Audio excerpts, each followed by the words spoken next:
Assalamualaikum warahmatullahi wabarakatuh. Izin perkenalkan diri, nama Rafael Vilasada, NPM 251705172. Saya dari kelas Ilmu Komputer B.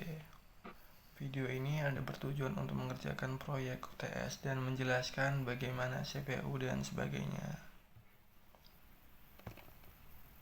Nah, tujuan dari video ini ada dua hal untuk menjawab pertanyaan dua hal, yaitu yang pertama bagaimana input dari keyboard bisa tampil di layar komputer, dan yang kedua bagaimana sebuah input dapat menghasilkan output. Nah, kedua ini akan saya bahas sembari mengimplementasikan menggunakan Little Man komputer. Nah, pertanyaan yang pertama nih, bagaimana input dari keyboard bisa tampil di layar komputer? Nah, keyboard itu kan rangkaian elektronik yang bisa mendeteksi tombol mana yang bisa ditekan. Nah, input dari keyboard itu bisa tampil di layar karena setiap tombolnya itu yang ditekan akan mengirimkan sinyal ke prosesor, lalu mengubahnya menjadi kode tertentu, misalnya kode ASCII atau Unicode. Sistem operasi menerima kode tersebut dan mengirimkannya ke program yang sedang aktif. Nah, yang kedua, bagaimana sebuah input dapat menghasilkan output? Di sini saya akan sambil mengimplementasikan menggunakan Little Man komputer. Program assembly saya adalah tentang penjumlahan di mana user bisa terus-menerus mengirimkan input, yang mana input tersebut akan diperiksa di percabangan apakah 0 atau bukan. Jika 0, program akan berhenti dan yang disimpan, nilai-nilai input yang disimpan sebelumnya akan dijumlahkan. Jika bukan 0, angka atau inputnya akan terus disimpan. Seperti itu. Sampai user menginput 0 yang nantinya akan dijumlahkan semuanya. Di setiap baris kode terdapat 3 hal yang dijalankan, yaitu tahap fetch, tahap decode, dan tahap execute. Tahap fetch adalah tahap menerima instruksi apa yang harus dijalankan. Contoh kita menjalankan. Nah, di sini CPU menerima instruksi dari memori apa yang perlu dilakukan. Nah, perintahnya itu mengirimkan dua sinyal, yaitu ke ALU dan juga yang nanti akan menuju ke RAM. Di ALU ini alamat dari program counter sekarang ini kan 00 yang menunjukkan baris ke 00 atau iterasi ke 0 sedang dijalankan. Dia menuju ALU dan akan bertambah 1, yang mana program counter sekarang beralamat 1. Apakah ini sekarang iterasi 1? Bukan. Ini hanya mempersiapkan untuk iterasi 1 yang nantinya akan dijalankan. Dan sinyal kedua yaitu menuju ke RAM. Nah, dia menuju ke RAM membawa bahasa assembly yaitu LDA ini ke dalam RAM. Apa sih LDA itu? Jika dibinarkan menggunakan menjadi bahasa mesin yaitu 530. Yang namanya 530 ini akan masuk ke dalam instruction register dan address register.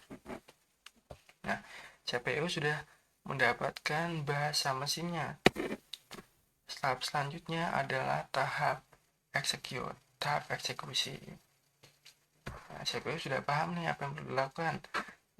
CPU menjalankan apa yang diperintahkan, yaitu mengambil LDA ini mengatakan untuk mengambil nilai yang ada di dalam memori ke-30 yang kita ketahui tadi 0 dan disimpan ke akumulator. Kita ulang.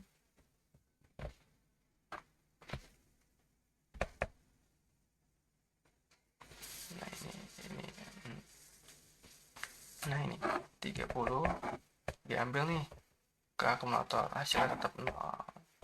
Nah, program setiap barisnya terus berjalan seperti itu sesuai dengan perintah yang diberikan.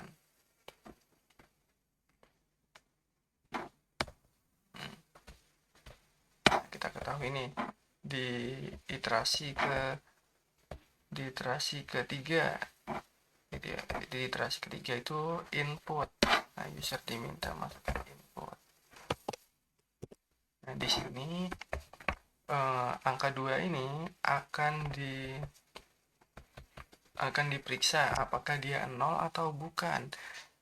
Jika 0 programnya akan berhenti, jika bukan programnya akan meminta input lagi seperti ini.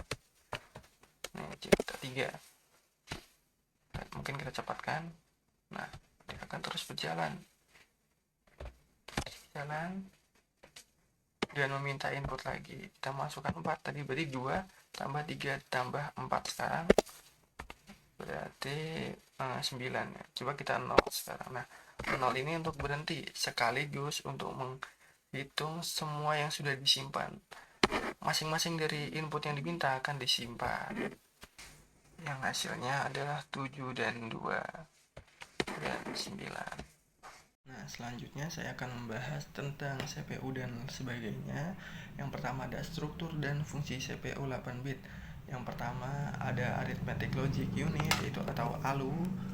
Fungsinya untuk melakukan operasi matematika dan logika seperti penjumlahan, pengurangan, AND or NOT, dan perbandingan data. Pada CPU 8 bit, ALU bekerja terhadap data 8 bit sehingga hasil operasi maksimalnya adalah 8 bit. Nah, yang kedua ada control unit. Control unit bertugas untuk mengatur jalannya instruksi di dalam CPU. CPU melakukan proses fetch, decode, dan execute yang tadi kita lakuin di elemen komputer terhadap instruksi program. Unit ini mengontrol perpindahan data antar register, ALU, memori, dan perangkat input/output.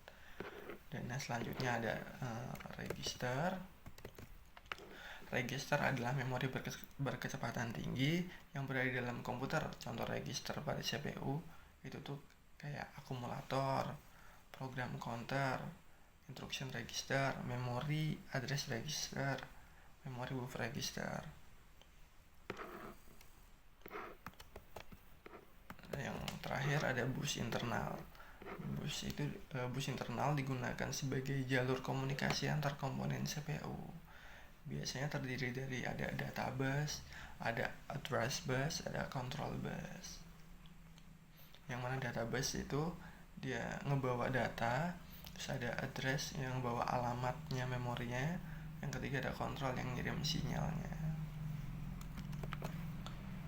Terus selanjutnya ada set instruction set. Nah,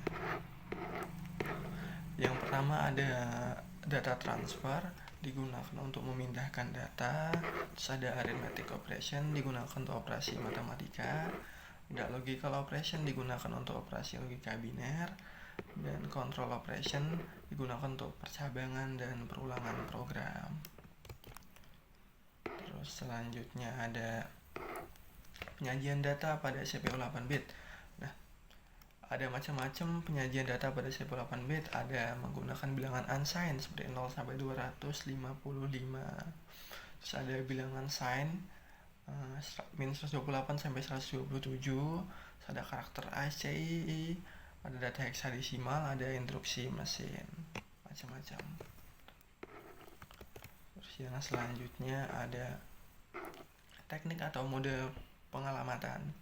Nah, teknik dan modenya itu ada, yang pertama ada immediate addressing. Nah, immediate addressing itu data langsung berada pada instruksi. Terus ada direct addressing, itu alamat memori yang ditulisnya langsung. Terus ada register addressing, yang datanya itu berada di register. Terus ada indirect addressing, alamat data disimpan dalam register lain.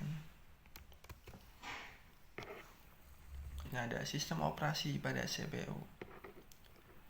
Nah, fungsi utama sistem operasinya itu ada 4, yaitu ada manajemen memori, ada manajemen proses, ada manajemen file, dan ada pengendalian perangkat input/output. Itu fungsi-fungsi utama di sistem operasinya.